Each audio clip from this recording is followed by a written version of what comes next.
Ducks fans, are you ready? You are listening to the Ducks and Pucks podcast with your hosts, Mike Walters and Eddie Jones. This is the number one home for Anaheim Ducks talk and analysis. Here we go. Welcome to the show. This is your host, Mike Walters, along with my co-host, Eddie Jones. And we have a good show for you this week, Ducks fans. The Ducks been on a roll, almost winning all four of the games that they played. We had the Stanley Cup anniversary celebration this week. You got to see the Stanley Cup actually at Honda Center. A majority of the players on that team were there on hand as well. So we're going to talk about all of that. The Ducks did sign one player to an entry-level contract. We'll cover that a little bit. We'll talk about Sam Steele and his 50 goals. And, of course, we'll get to all your fan questions. A lot of questions about the playoffs and Bernier and Gibson and what the Ducks need to do going forward. So with that, though, we'll go back to the beginning of the week. The Ducks hosted Washington. And, Eddie, this was a good game for the Ducks. They had the Stanley Cup there and the players there, and they came out to play. Corey Perry got 2 goals in this game to get the Ducks off to a 2-0 lead. Raquel added in with his 29th to build that lead 3-0. Washington fought back a little bit. They had a couple goals in this game, but ultimately the Ducks ended up winning this one and taking them out 5-2. So it was a pretty solid win there, Eddie, for the Ducks. Yeah, you know, it's a really good measuring stick, too. I mean, this is arguably the best team in the NHL right now. And to go out and beat them and not just, you know, to beat them pretty easily, too, and win this game 5-2, I think was big for them. Obviously, a big game for Perry, getting 2 goals in this one. Raquel getting one step closer to 30, and then Getzlaf adding 1 as well. So, I mean, it was a big game for the Stars in this one. I think everybody kind of showed up and played a solid effort. Obviously, Bernier played a solid game in this one, too. And I think this is one of their best games of the year up to date. I mean, this is a team who had been rolling at this time, and they've been rolling all season. And to come in and beat them so easily, I think was great for the Ducks and their confidence. Yeah, I mean, it was a good game all the way around. I mean, Washington has, kind of been struggling lately. They'd been on a little bit of a skid. They're still, at 100 points. Fighting it out in the ultra competitive Metropolitan Division, but they're going to already make the playoffs. They've already clinched that spot, so you can't take them lightly no matter what. And this game they even were down a man. Shattenkirk, who they got the trade deadline, was out because he was suspended, so that may have affected them a little bit on the defensive play, but. All around great game. Like you mentioned, the Stars came out for the Ducks. Kessler finally got his 20th in this game. He was sitting on 19 for a while. It looked like he got it earlier in the game, but then the Ducks had ended up getting Corey Perry credited for the second goal in this game instead of Kessler. So Kessler got the assist on that one. But all around a good game. Like we said, Gibson had played before in the game against St. Louis. And then still wasn't 100%, so Bernier went again in this game, and actually he's going to go in all the games this week that we're going to talk about, even the back-to-back scenario. So, and obviously a lot of you have some questions about that, so we'll go into more detail on the goalie situation. But this was a good game overall, Eddie, to start off the week, and the Ducks pretty much dominated most of the categories here, especially the penalty minutes. That was kind of a key there. Washington kind of got in a lot of trouble in this game. They had 22 penalty minutes. The Ducks only had 10. Yeah, and the power play did strike once, but the penalty kill came through and played pretty solid, like it has all season, and it was key for them to really keep it strong in this game. And Washington with Ovechkin and some of the guys they have on this team, their power play is especially deadly. So for the Ducks to keep them and limit their chances, this one was great. And I think for them to get out to that 3-0 lead especially was huge. They played a tight first period, and they opened things up in the second. And it was nice to see Perry finally get back to playing the way we're used to seeing him play. He made a nice move on the first goal, and then the second one's just vintage. He's going to the net, gets a slight tip on the puck, and it finds its way past Holtby. So I think it was a really big game for his confidence. Yeah, it was huge all the way around. And, I mean, he had 3 goals in that span of 3 games. He's been playing a little bit better. Which is huge, and we talked about that before on the last show. And I think some of the fans out there are even commenting that we, had mentioned, that he needed to pick it up, and he has in a few of these games, and then the next couple ones he kind of cooled off, but he's still playing better overall. And on this homestand, the Ducks, after they took out Washington, then they looked to get some revenge against the Blues, who that they lost to just the week before on the road. And this one was a tighter game. But the Ducks ended up coming out winning this one, Eddie, 2-1. You saw Getzlaf score again in this game. He got a nice shorthanded goal, which was actually the game winner in this one. Raquel got his 30th, which was huge for him. First time seeing him do that. And ultimately, the Ducks, with Bernier and net again, they held on in the third period. They had a 2-0 lead, and then ended up winning this one 2-1, Eddie. Yeah, and definitely a tighter game than the game against the Capitals. A more defensive style game between the Blues and this one. And they really grinded this one out. The penalty kill was strong.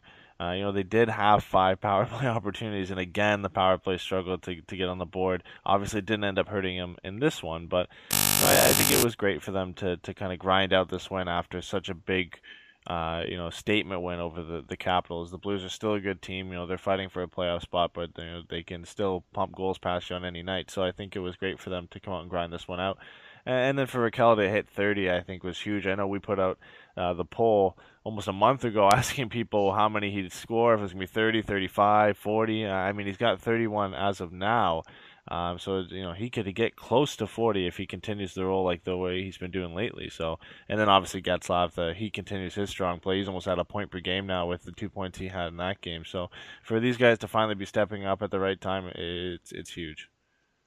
Yeah, you mentioned Getzlaf. Getzlaf's been on a tear. I mean, he's had a point in almost every game over the last 10 games. I mean, he's really, been getting 1 or 2 points, almost automatically each night. So that's been huge for the Ducks as well, as you mentioned. And obviously, Raquel's tearing it up. He even gets another goal in the next game that we'll talk about in a minute as well. So he's on a roll. And like you said, 35 goals, 11 games to go shouldn't be a problem. 40, I mean, who knows? I mean, he keeps tearing it up. Even joked about it on Twitter and said that he and Perry should switch their contracts for the season the way it's been going, because Raquel's been the one that's been doing the scoring where Perry hasn't. I mean, obviously he's picked it up a little bit, but another good game. I liked the way the Ducks played this game, Eddie, because when they had played against the Blues last time, Tarasenko in that game got off to a quick goal, and then they also got that late goal in that game as well. And, it's just a rough game that they played, just last week. So it's good to see them come back and play a good defensive game and take out the Blues. Yeah, they kind of learned from the last game, and that they're a quick team, St. Louis, and then they can strike quick. So I think it was a great, change up in their game plan to play the Blues. And another strong effort from Bernier, too. I mean, he didn't face too many shots in this game. He only faced 27, but he only let the 1 goal by Barbashev past him. And he's just been unreal the last few games. And, it's something we worried about when Gibby first went down, and Bernier was just coming off a stretch of pretty poor play. And the way he's played over the last 6 games have been unbelievable, and it's been so important to the Ducks' recent success. Yeah, and the Ducks, they moved on. They played Buffalo to finish these 3 games here this week at home. And, of course, Bernier winning that again. And on St. Patrick's Day, you thought maybe the Ducks would keep rolling and have good luck. And fortunately, the luck goes Buffalo's way in this game. They end up winning this game. The Ducks came out. They got the first goal. Raquel getting his 31st. And, the Ducks played well in the first 2 periods. You thought that they, could have blown this team out 3-0, 4-0, 5-0. I mean, they were really on it this game. But Nielsen and net came up huge for Buffalo. And, the Ducks ended up having to go into overtime. They ended up tied after that. Then they go into the shootout. They end up going 10 rounds in the shootout. They end up losing that. So it's kind of a, frustrating. I mean, it's good the Ducks got a point. But, I mean, you look at this game, Eddie, the Ducks had 40 shots on net. They dominated in the faceoff circle with 65%, wins there. The one interesting thing, and this is definitely a fan question we'll get to too, especially in the next game it comes up, but the Ducks had no power plays in this game. And I'm pretty sure that Buffalo didn't play that clean of a game. But anyways, the Ducks didn't have any power plays in this one. But still, they could have won and got the 2 points, but they only ended up getting 1, Eddie. Yeah, and it's another game where they get, over 40 shots and they're not able to generate more than a goal or 2 in a game. And it's something that we've seen so often this season. It's kind of like the second period thing we've seen in the last few seasons. It's just something you can't really explain as much as really they're just not getting quality chances. But in this game, like you said, they weren't able to get a power play, and I think that hurt their chances a bit. They dominated in the first period. They played a solid game throughout the whole game, and really they got unlucky in the Sabres goal going in after Ryan O'Reilly's skate. There wasn't much they could do on that one, and then going into the shootout. I mean, it's a disappointing way to lose. I think they deserved the 2 points in this game. But to get one, it's not awful, and especially with how tight the race is between Calgary and Edmonton right now, every point counts. Yeah, I mean, definitely. The Ducks did come away with a point. They didn't lose in regulation. But it was to, Buffalo, who hasn't been playing as well as of late. So, a little bit of a downer there on St. Patrick's Day. We were hoping that the Ducks would come away and keep rolling with the win. And, the Ducks, they had no time to rest. They had to fly out that night. They went to San Jose, played the Sharks the next night. And even with the back-to-back scenario and Gibson not being 100%, Bernier went in net again. You thought maybe Enroth would come in, but no, he didn't. And the Ducks played great in this game. I mean, Patrick Eaves scores 39 seconds into it. The Ducks get a lot of questionable calls in this game that go against them. At the end of the first period, the Sharks ended up with a 5-on-3 power play, and they tied it up. But then Silfverberg was able to come away with the breakaway in the second period to make it 2-1. That's all the Ducks needed. After that, Bernier just basically shut them down. San Jose even pulling the goal at the end, doing all that they can. They couldn't come back. And this was a huge game, Eddie, because this game pulled the Ducks within 4 points of the Sharks. And if for those of you that are out there watching the scoreboard, the Sharks just lost to Dallas. So now the Ducks sit 4 points behind San Jose with 11 games to go. And this was the last, meeting of the regular season. So this was huge for the Ducks to pull out the 2-point win in regulation, Eddie. Yeah, and it was a really good win in the fact that they're able to withstand the pressure that at the end of the game there. They were able to close out this game against a tough opponent, a 4-point game, and to get those 2 points and to get back in the race that we really thought San Jose, a couple weeks ago, they'd already won it pretty much, and now to only be 4 points behind with 10 games to go, there's a possibility. Not that we necessarily want them to win the division again, but it's almost reminiscent to last year when we thought they were out of it. The Kings and Sharks looked to be running away with the division, and then all of a sudden the Ducks come out of nowhere in the end of the season, and they grab their 4th division title in a row, and they're looking like they might do it again this year. You've got pretty much half the games left in the regular season for the Ducks are against Pacific Division teams. You've got 2 against Calgary, you've got 2 against Edmonton, you've got 1 against the Kings in there as well. So I mean, their fate is in their hands of where they're going to finish. Obviously, there's a little bit of luck that has to remain in San Jose's remaining games, but it's a possibility. And I mean, I'm sure if you ask them, most of them say they don't really care; they just want to make the playoffs. But it's got to be in the back of some of the guys' minds right now. Yeah, and I'm with you, Eddie, and we've talked about this before. I mean, we've harped on it 4 years in a row, won the division. We know what's happened, so I'm not going to beat a dead horse on that one. But if they come out and they win the division, great. If not, if they end up in second, I'm not really going to stress out about it. I just want them to keep playing well and stay healthy. But this game did have a little bit of controversy, and that's what some of the fans asked about, because as we saw in this game, Perry ended up getting high-sticked, and it was a weird situation, Eddie. We have some fans ask about it. One of them, Khalid, asked, in all the years of us watching hockey, whether it's Ducks or not, have we ever seen a ref call a penalty and take it back? Yes and no. There's been times that we've seen refs raise their hand, then they go have a discussion and no calls made. I think we've all probably seen that at some point during a hockey game. But what made this one interesting, Eddie, was the ref put his hand up and then signaled high stick with both his hands after that. And then there was no call. So I thought that was interesting. We posted the video on social media when Ken French was talking about it with Hayward, and they were upset, rightfully so, just like everybody else out there listening. If you're a Ducks fan, you were upset. We were upset too. So that's the thing that I noticed, Eddie. I've never seen that where they actually hand up and then do the hand, high sticking motion after the hand up on top of that and then take it back. That was just bizarre to me. Yeah, it was definitely a weird one. I mean, it's difficult because of the issues we've seen with the Ducks and penalty disparity this season and all that, combined into one. But yeah, I mean, it's definitely something I haven't seen lately, and it's just disappointing. I mean, they did only have 2 power plays in this game, coming off the Buffalo game where there's so many issues in that game with the refs, and obviously having no power plays in that game. And if watching the broadcast on TV, Hazy went on a little rant at the end of the game talking about how the Ducks are not even close to any other team in having the amount of power plays and penalty kills and the disparity between them over the last 4 seasons. I mean, the Ducks over the last 4 seasons, they've had 111 more penalty kills than power plays. So I mean, take that as you will. It's tough to say that the refs are against the Ducks. There's real no proof to it. The Ducks might just lack discipline, but when you look at the last 2 games combined, it definitely raises the question. Yeah, and that's what one of the other fans, Brandon asked about that. Is it just the refs don't like the Ducks, or is it more the fans' perspective? I mean, of course, we're going to be a little bit biased towards the Ducks, obviously, and everybody, whatever fan base you are and whoever you root for, you're obviously a little bit biased towards your team, and if not, you're full of it.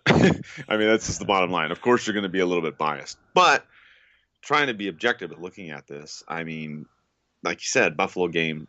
No power plays. I mean, there was the late hit on Silverberg in that game in the third period. I remember I was there. Everybody was pissed. We all saw what happened. He got cross-checked, knocked down with like a little over a minute left and nothing called. So people were pissed off about that. This one, I think, is even more ridiculous just because of the whole ref making the motions and everything. And then, they're even talking about, the Ducks are going to go on the power play. And then, a minute later, like, well, I guess they're just going to go 5-on-5. I mean, so that was frustrating, especially then because then the Sharks get two, power plays combined 5-on-3 at the end of the first period. And one of those two calls was iffy.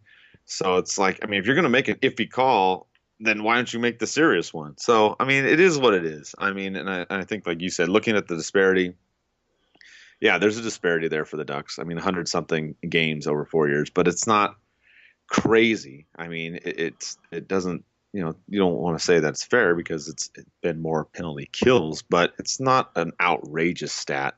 But definitely when you see games like this, you have a right to be a little bit upset. I mean, you know that refs aren't going to call the penalties both ways evenly every game. That's not their job. They're supposed to call it as is. But for Ducks fans, I do think there have been key moments in certain games over the years where the Ducks, get a little bit slanted on certain calls, Eddie. But again, through and they got to play their game and be disciplined too. Yeah, and that's what it comes down to too. Is it there are games where you look at the refs and you can say, okay, that's their fault and they missed this call, or the fact that it always bugs me when a team can somehow go through a game and get no penalties, and you can pick out certain points in the game where there should have been penalties, but it does come down to a lack of discipline in some sense for the Ducks. If it's happening over so many seasons and there's such a disparity between penalty kills and power plays, there has to be an issue of discipline there. There's no way it's just the refs and the refs just hate the Ducks more than they hate any other team.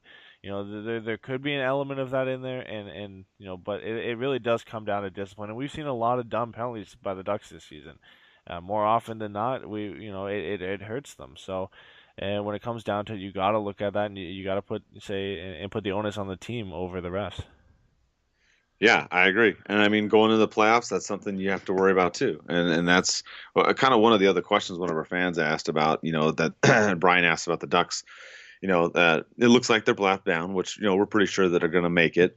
And, looking at them going forward, how are they going to succeed? Obviously, that's one thing. You got to play disciplined hockey and not, worry about the penalties that are called and get off your game and get into it with the refs. But what else do you think, Eddie, with this team? I mean, it looks like they're going to end up, first, second, or third, somewhere in the Pacific. They could play Calgary, Edmonton. Most likely, if they end up in those situations, all three of them have been fighting it out, leapfrogging each other back and forth. But what do you think, besides playing discipline, that the Ducks, need to work on as, the season winds down? I think the issue has been pretty much for most of the season for the Ducks is goal scoring, and specifically scoring on the power play as well, and that still seems to be the issue for them. I mean, defensively they're fine. They're fourth in the league in goals against average. They're fourth in penalty kill percentage, but when you go look at the offensive side of it, they're 21st in goals per game. Their power play is 18th in the league. Is that good enough to win the Stanley Cup? Possibly, but you're going to win most of those games by one goal, and they're going to be tight games, and can this team really do that all the way through the playoffs? It's going to be a tough grind to win every game like that.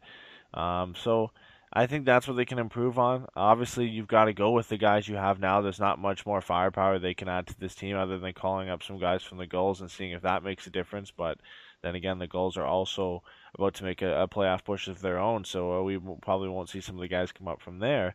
So the onus comes on Perry and Eves and Getzlaff and Kessler and Silverberg and obviously Raquel, who's been great this season to get the goals and to get this power play going. We have the talent to have a good power play. It's just, it just hasn't clicked for some reason this season. Yeah, I agree with you. All the names that you mentioned, those are the guys that are going to have to carry this team. I mean, obviously Raquel's been doing it. He continues to do so, and we're pretty sure that he's going to be fine. But like you said, you got Getzlaff, Perry, Eves, Cogliano, Silverberg, Kessler. Those are the guys that are going to have to carry this team offensively. Obviously, they are doing a great job, as you mentioned, defensively. But yeah, the power play has been a little bit disappointing. It was doing well earlier in the season, but now, like you said, it's slipped into the bottom half of the league now. So that's another issue that you'd like to see get resolved. And as the Ducks go into the playoffs, we mentioned some of the opponents that they would play, and Chad asks, who do you prefer that they play specifically in the first round? So if you're looking at it now, as we talked about earlier, the Ducks are 4 points behind San Jose. They could catch them, maybe not, but it looks like the Ducks are going to end up first, second, or third. Regardless if they end up in one of those positions, with the way that the wild cards are all looking right now, it looks like the Ducks would play Calgary or Edmonton most likely in that scenario. Because if the Ducks end up at first, it looks like San Jose would then be in second. Then you still got Calgary and Edmonton in third and fourth. So I don't really care, though, Eddie. I mean, if they're going to play Calgary, we all know about the story of the Ducks, killing them for like the last, 500 years at Honda Center. Not to take any away from Calgary, because they've been on fire lately and been winning almost every night. But I'm confident the Ducks can take out the Flames. I'm confident that they can take out Edmonton. So I'm not really wishing that they play anybody. I just want them, as we talked about, stay healthy, get the offense a little bit more going, and go from there. But what do you think about first round opponents? Yeah, I think, you just kind of want to avoid falling into that wild card spot. I think they stand a better chance of playing Calgary and Edmonton. They are still tough opponents, but like you said, a lot of Calgary's success has come in their last 10 or 15 games, and there is something to say with the team getting hot at the right time. But you look at the Philadelphia Flyers early on in this season, they had won I believe at least 10 games in a row, and then they cooled off, and now they're sitting outside the playoffs, and they're most likely not going to make it. And I think Calgary is similar in that aspect. Yeah, I think they're a better team than Philadelphia, but I don't think they're as good as they have been lately. Their goaltending is still suspect, and I think there's a time where they're going to revert back to how they were earlier in this season. They're going to struggle, and I think that could come, in the first round. It could come before that, could come later on, but it's eventually going to happen with them. And, I wouldn't mind playing them in the first round. And then, look at the Edmonton Oilers as well. I mean, it's a tough team. We've obviously got Connor McDavid, but the Ducks play them well. Kessler does a good job of shutting down McDavid. And I think either of those are a more favorable matchup than, say, falling in the wild card spot and playing San Jose, or falling even lower and possibly playing the Chicago Blackhawks in the first round. So I think if you're the Ducks, you want to, like you said, go and try and finish second or first in the Pacific and get that home ice advantage in the first round. Yeah, absolutely. I agree with you. Get the home ice advantage. Play one of those Canadian teams, and don't end up playing San Jose in the first round or Chicago, because I agree. If you're going to play one of those two, it's going to be a much, much tougher series. Not that Edmonton and Calgary are slouches either, but I'm just looking at the history and the way the matchups have gone before. So I think you're right. I think the Ducks would be better off in that situation. Another big concern with a lot of people, and we have a lot of questions on this, is about Gibson and Bernier and Gibson's injury. Obviously, he came back. We thought he was fine. Then he went back out after that one game against St. Louis. So now all the questions are, what do we do with the goalie situation? Because if you look at Bernier lately, and yeah, I mean, he's been on fire. I mean, he's won 5 of his last 6 games. Could have easily won that game in Buffalo. Goals against is 1.33 over that span. Save percentage 9.58. I mean, it's pretty damn good. He was even named the second star in one of the recent weeks as well. So he's been tearing it up. Of course, the Ducks defense has also been playing well, whether we've seen Holzer in there, we've seen Montour in there, we've seen, a little bit of shift of, not much, but a little bit of some of the defensive players. But either way, the Ducks have been playing these games, these close games, these one-goal games, as we talked about in the last couple of weeks. A majority have been of that variety. So we have just tons of questions, but we'll kind of wrap them all together, I guess. And the biggest concern amongst everybody, Eddie, is I guess A is, will Gibson come back before the playoffs? That we think will happen. I mean, we did see it happen last week, and then he, went out. But we do think he should come back before the playoffs. But I guess the bigger question is do you ride Bernier the rest of the season, or do you put in Gibson for some of those games? Do you split it? Like what's the strategy going forward? If Gibson says, "Okay, I'm good to go, I'm ready to come back," but yet you have Bernier here just tearing it up left and right.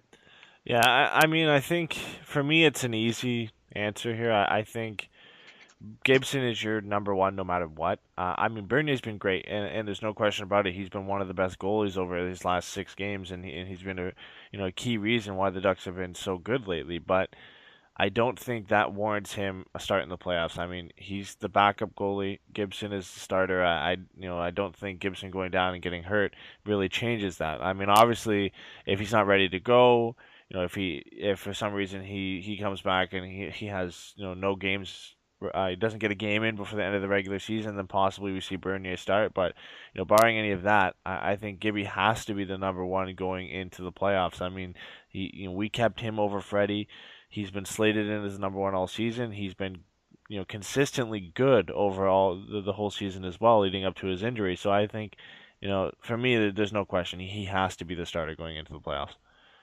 So for you, you don't see any kind of goalie controversy here. If Gibson comes back and he's 100%, you think that Carlyle will just go with Gibson and just ride him from that point on? I think he has to. I mean, there's a reason why, again, the Ducks kept Gibson. I mean, you keep Freddie, he's your number one. You keep Gibson, he's your number one, and you bring in Bernier as your backup. I don't think it's a situation we can kind of say, if one guy's playing better, we have to play him. You look at LA, they picked up Bishop, and it's a little bit different situation there. If they were to make the playoffs, you'd say, both of these guys are starters. Bernier's been good, but let's remember how he played earlier on in the season as well. He's been bad at times early on in the season. And I think, you got to go with the guy who's you slated as your number one and who's been consistently good all season. And I think that has to be Gibby. So, no, I don't really see a goalie controversy, but you never know. Yeah, I mean, I'm a little bit. This is a tough one for me, Eddie. I mean, I hear what you're saying, and Gibson is the guy. You picked him over Freddie. He's the one that you want to go with. I'm just concerned that if he's not 100%, that's my thing. I guess that's what my decision would rely on. If Gibson says, I'm ready to go, and I'm 80% or 90% or something like that, I think that's a tough decision. And for me, I would kind of go, well, I might lean more towards Bernier. Now, if Gibson comes back and he is 100% and there is no issue, then I think I would agree with you more. I think I would go, okay, Gibson's going to come back. He's going to start, do his thing, of course, unless he has a terrible game or something like that. So I think it is tough. I like the way Bernier's been playing, but not to take anything away from him, the Ducks defense has also been playing well in front of him like they were playing in front of Gibson. So I think that's something you have to factor in too, Eddie, is the way that the team defense has been playing in the last, 2-3 weeks. Yeah, that's for sure. I mean, this is the fourth best defense in the NHL, and we've seen this in the case with other goalies in the past and different teams, especially with Bernier too, when he used to be with the Kings.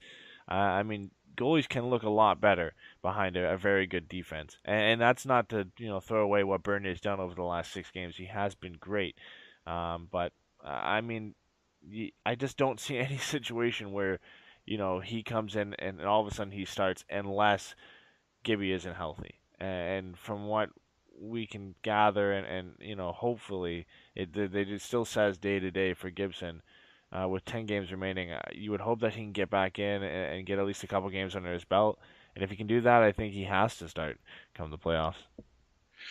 Yeah, and like you were talking about, my thing is if he's not 100%, and if that lower body injury, which we suspect what it is, we're not 100% sure, and we're not going to venture that way. I don't want to get a phone call from anybody, so I'm not going to say. But you can all out there pretty much, take a guess as to what that lower body injury is. Wink, wink. So, anyways, with that situation, I think that's the problem because we saw what happened with Quick. Quick was out for all that time, all the issues that went on there. They had Budai come in, and then of course they tossed him to the Wolves because they thought, oh, we'll get Bishop, and now the Kings look like they're not even going to make the playoffs. So the way that they're going, we may be seeing a Bishop sweepstakes coming up rather quickly, maybe sooner than we thought. But back to with the Ducks situation, I think that's the key is if Gibson can't get 100%, then I think you're going to have to. I would go with Bernier. I mean that's my situation. Is the way.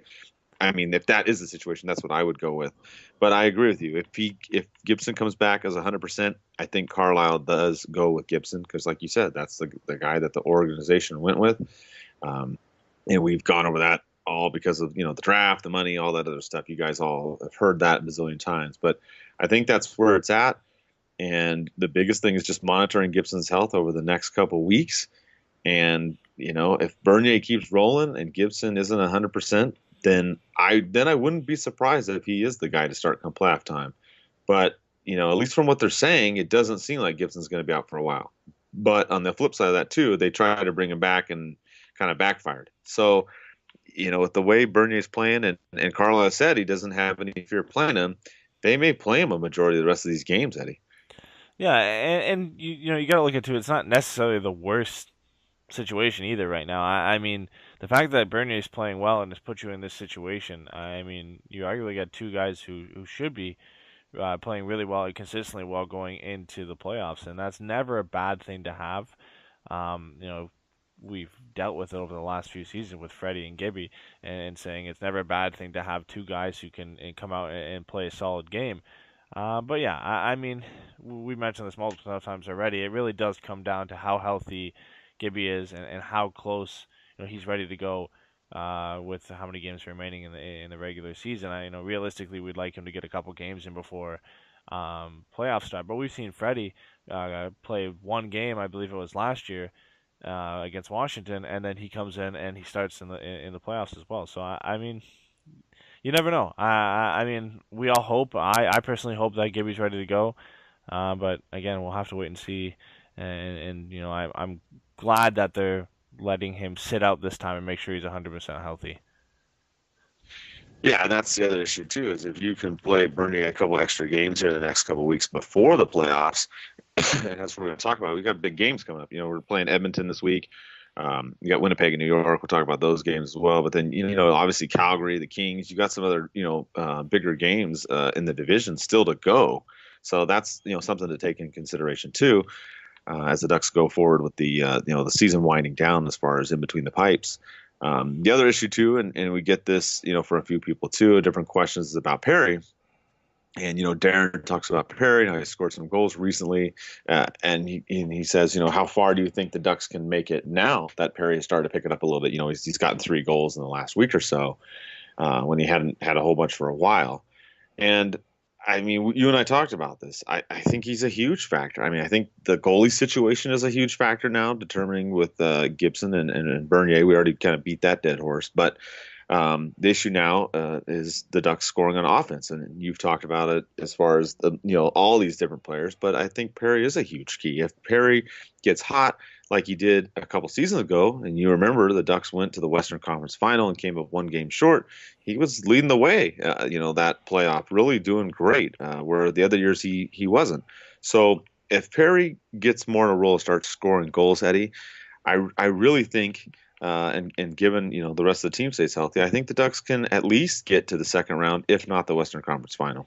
Yeah, I think so. I mean, they look a little bit better than we would have expected with them adding nobody at the deadline. Eves has been pretty good for them, and yeah, if Perry can stay consistently hot over the next week or so and into the playoffs, I think they're good to go. I mean, a lot of guys are playing really well right now. Getzlaf is playing great. Raquel is obviously playing really good. His goal scoring has been consistent over the last week, or at least actually over the last month. So I mean, yeah, we've heard it before from pretty much everybody. If the Ducks stars can consistently play well, they can beat anybody. If Kessler is on his game, if Getzlaf's on his game, Perry's on his game, Raquel's on his game, I mean, this is a team that can challenge anyone. And if you can get good goaltending to back that up, I think they could make a push to the Western Conference Final. and possibly the Stanley Cup. But I still kind of stand where we've been all season. Is I still think they're one piece short of being a solid contender. But once you make it into the playoffs, really anything can happen. Yeah, and we've seen that before with other teams that we don't want to mention, but it's happened before. So the Ducks could do it too. And like we said, they're playing pretty good right now. You got to feel good. They've been winning these games. Yeah, they've been close games for the most part, but those are the type of games you and I talked about are going to happen in the playoffs. You don't see 5-1, 5-2 type games in the play. I mean, you do, but it's not as much as the 2-1, the 1-0, the 3-2 type games. So Ducks keep winning these close ones, and that's huge. I mean, they're like kind of in that mode already, and you can tell with the defense they've been playing pretty good. There've been a few periods here or there where the other team has kind of got a little bit of a step, maybe like we saw in that San Jose game in the third period there. They really tried to push, but the Ducks didn't bend at all. They kept it together and they won that game. So it's a big key. And like you said, Getzlaf's playing better. He got his 800th career point in that game against San Jose. We saw Cogliano play his 776th consecutive game, which also Carlyle was his coaching games as well that matched the same number. So you've seen some milestones here with some of the players and the coaches and stuff. So there's a lot of momentum with this team right now, and it's good. Like we said, I think the only issue is Gibson's health going forward, but the rest of the team is looking pretty good, Eddie, as they come up to the playoffs here. Yeah, and that's what you want. You want a team going in playing well. And the Ducks over the last 6 games have been really good, and they played some quality opposition. They played the Blues, the Sharks, the Capitals, and they've won all those games. And they've played some tight hockey games against the Blues and the Sharks, and been able to battle them out and win them. And that's how they're going to have to play in the playoffs. I mean, this isn't a team who's going to light the lamp. Even if Perry and everybody does get hot, I don't think this is a team who's going to score a lot of goals, and there's a reason they're sitting 21st in goals per game. But if they're going to make it far, they're going to have to win a lot of one-goal games, possibly go into overtime and win games in overtime, and, maybe win a Game 7 this year. I mean, that's the way it's going to have to go for them. And I think if they can play the style of hockey they've been playing late, I think they could make a push. I think they're a good enough team to win, to beat almost any team in a best-of-7 series right now, like I said, if everybody's playing at their top level. So I think these next 10 games are going to be important to how if they can get off the block running in the playoffs. I think they got to continue playing consistently well. Again, it comes down to the fact that I think they have to finish 1 or 2 in the Pacific Division and get that home ice advantage, because this team is a lot better team at home than they are on the road. Yeah, and you talked about 7-game series and the teams they got to play. Like you said, the Ducks have 10 games to go. The next team up is Edmonton, who, by the way, just beat Los Angeles 2-0. So Edmonton is now right there with the Ducks in terms of points, fighting it out in the Pacific. They both have 87. Calgary has 86. The Kings are sitting there at 75, trying to chase St. Louis, who's 6 up on them. So that's what it's looking like. The Ducks are going to play Edmonton this week on Wednesday, so that's going to be a big game. I think it's one that the Ducks can win. Then they have Winnipeg after that, which Winnipeg's, more or less barely hanging on to try and even make the playoffs, but it's more of a, Buffalo type game. But the Ducks, again, you got to, any night, we've talked about this, so they got to play a solid game against Winnipeg. And then come the weekend, they have a much tougher opponent, obviously the New York Rangers, who are battling it out, as we talked about, in the ultra competitive Metro division with Washington, Columbus, and Pittsburgh, all there fighting it out for the top 4 spots. So this week's going to be some tests. I think Edmonton is a game that they should win. Winnipeg's definitely one that they should win, knock on wood. And then New York may be the tougher one there. But I think out of these next 3, Eddie, the Ducks should be able to pull out at least 2 wins out of these 3 games. Yeah, and the big one is against the Oilers. I mean, it might not be the hardest game of the week. I think the Rangers is going to be a tough task for them, but the most important game by far is the game against the Oilers. It's a 4-point game.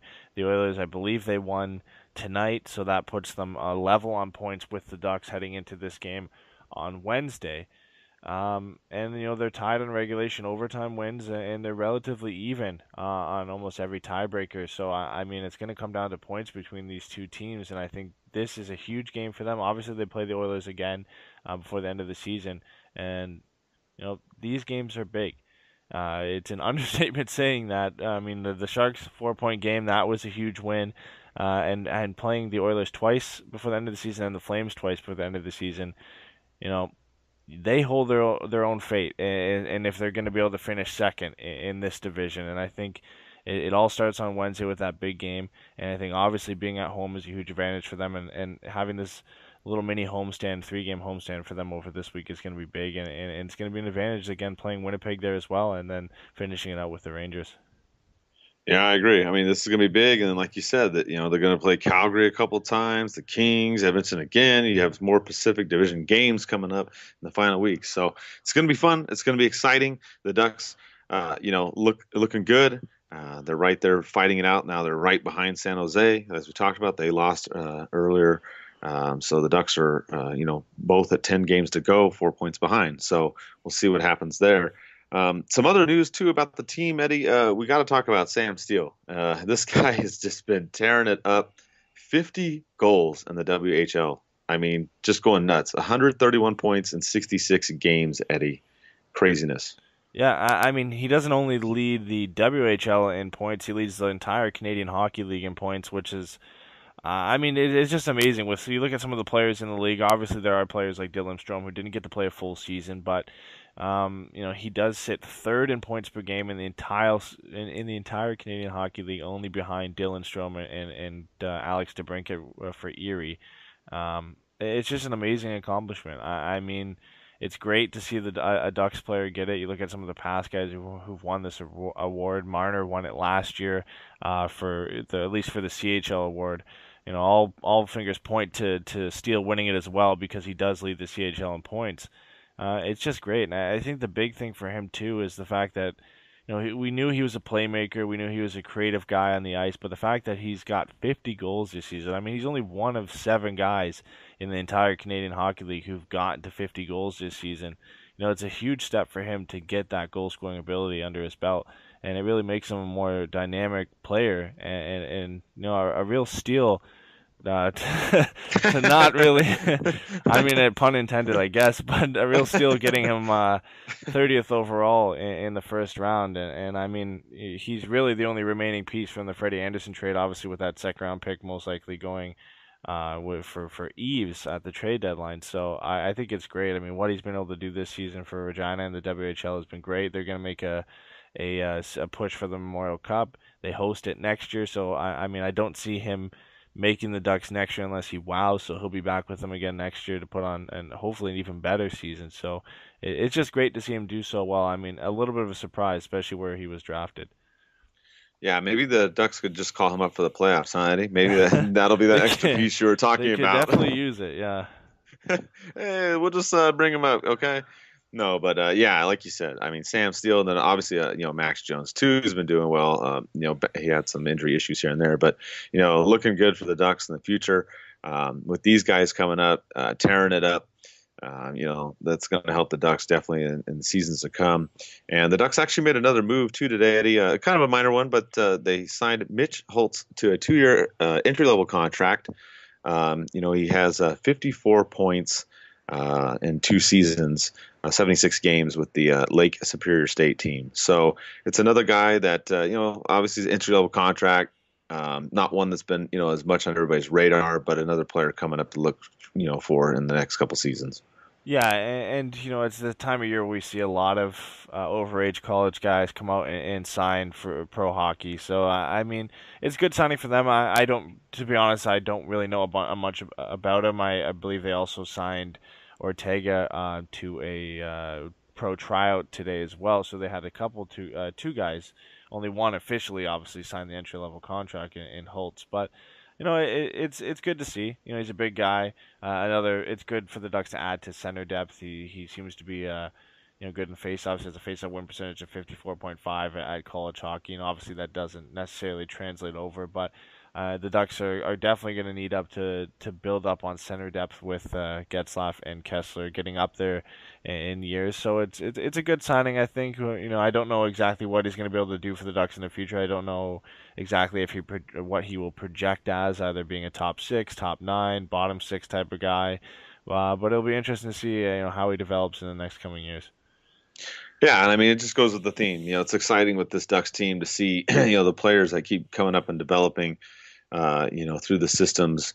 Obviously, with the goals, and then in the other leagues, the WHL, OHL, etc. So, just some things to keep, on the back burner, some names to tuck away, and keep watching over the next couple seasons as the Ducks keep trying to groom younger players to come up. As you said, we've got some guys, some aging veterans that don't have a lot of seasons left. Still have some seasons, but got to see some of these young guys come up, and it's going to be exciting. And one other thing just to mention, too, is we're going to have another watch party coming up on March 30th at El Ranchito in Orange. We had Phil Hewitt there at the last one. He was helping do some of the giveaways and whatnot. It was pretty entertaining, but we had some good prizes, too, that we gave away. And, if you can make it out there, please come and hang out, and we'll have a good time. And also check out the shirts. TPNhockey.com. We've had different sales on and off. We sold a lot of the Sharks choking shirts. I don't know why, Eddie, but we sold a lot of those. The Sharks social media, I don't know why they wanted to point out that they were in first place over the Ducks still after that loss, but I don't know what they're thinking. But, I definitely tweeted them that T-shirt logo just to remind them, that maybe they would want to win a cup first before talking some trash. I'm not a big fan of doing the whole thing like that, but you know what? If you're going to try and bag on a team and say, wow, you're in first place, I mean, okay, whatever. So anyways, if you want to buy that shirt, there's still more of them. We had several batches more made because that's been like the most popular shirt of the softer material as well, because I know a lot of you guys like that. So, and girls. So it's on there. Check it out. We'll be back in a week. Hopefully the Ducks keep rolling. And thanks for listening. Thanks for your fan questions. And let's go Ducks.